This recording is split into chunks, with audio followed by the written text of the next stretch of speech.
அனைவருக்கும் வணக்கம். இந்த செய்தியை நீங்கள் பார்த்து புரிஞ்சுட்டு முடிஞ்சால் கமெண்டில் என்கிட்ட சொல்லுங்களேன். நானும் 2-3 தடவை பார்த்தீங்கன்னா ஓட்டி பாட்டேன். அந்தளவு அண்டர்ஸ்டாண்ட் பண்ண முடியல. கொஞ்சம் சொல்லுங்களேன். கடந்த 2 தினங்களுக்கு முன்பு வேளாங்கண்ணி ரயில் நிலையம் அருகே கருவைக்காட்டில் ஒரு நபர் கொலை செய்யப்பட்டு கிடப்பதாக வேளாங்கண்ணி காவல்துறைக்கு தகவல் கிடைத்துள்ளது. இதனைத் தொடர்ந்து சம்பவ இடத்திற்கு வந்த வேளாங்கண்ணி காவல்துறையினர் சடலத்தை கைப்பற்றி பிரேத பரிசோதனைக்காக ஓரத்தூர் மருத்துவக் கல்லூரி மருத்துவமனைக்கு அனுப்பி வைத்தனர்.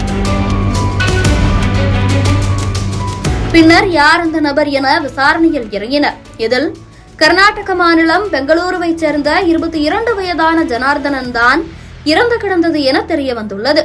பின்னர் விசாரணையில் அவரது காதலியான அதே ஊரைச் சேர்ந்த எலன் மேரி என்பவர் கடந்த பிப்ரவரி மாதம் 28ஆம் தேதி ஜனார்தனனோடு வேளாங்கண்ணிக்கு வந்துள்ளார்.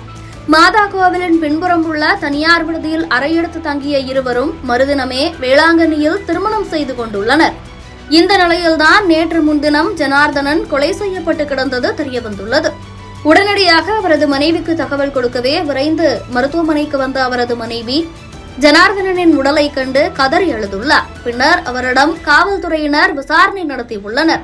அதில் கர்நாடக மாநிலம் பெங்களூரைச் சேர்ந்த தனது கணவரின் நண்பர்கள் சாகர் மற்றும் ஜீவா இருவரும் அவர்களுடன் ஒன்றாக அறையில் தங்கியிருந்தார்கள் என்றும் தனது கணவரை அழைத்துக் கொண்டு இருவரும் வெளியே சென்றார்கள் என்றும் திடீரென அவரிடம் வந்து கணவரை கொலை செய்து விட்டோம் என கூறிவிட்டு அங்கிருந்து தப்பிச் சென்றதாக கூறியுள்ளார். இதனைத் தொடர்ந்து விசாரணையை துரிதப்படுத்திய வேளாங்கண்ணி காவல்துறையினர் ஜனார்தனனை கொலை செய்துவிட்டு பெங்களூர் தப்ப முயன்ற சாகர், ஜீவா ஆகிய இருவரையும் தஞ்சாவூர் ரயில் நிலையத்தில் வைத்து கைது செய்துள்ளனர். பின்னர் காவல் நிலையத்திற்கு வந்த இருவரிடமும் காவல்துறையினர் விசாரணை நடத்திய போதுதான் ஜீவாவும் எலன்மேரியும் ஒரே கல்லூரியில் படித்தது தெரியவந்தது.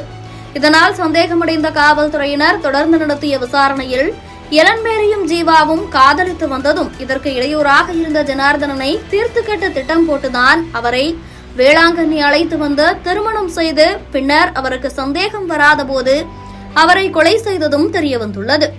எலன்மேரியை கைது செய்து விசாரணை செய்ததில் எலன்மேரிக்கு கடந்த 2 வருடங்களுக்கு முன்பு தருமபுரியில் முதல் திருமணம் நடந்துள்ளதும் அதன் பிறகு 2வதாக ஜனார்தனனை திருமணம் செய்து கொண்டதும் அவரையும் பிடிக்காமல் 3வது திருமணம் செய்து கொள்ள கொலை செய்ததும் தெரியவந்துள்ளது. இந்நிலையில் எலன்மேரியை கைது செய்த காவல்துறையினர் நீதிமன்றத்தில் ஆஜர்படுத்தி சிறையில் அடைத்தனர்.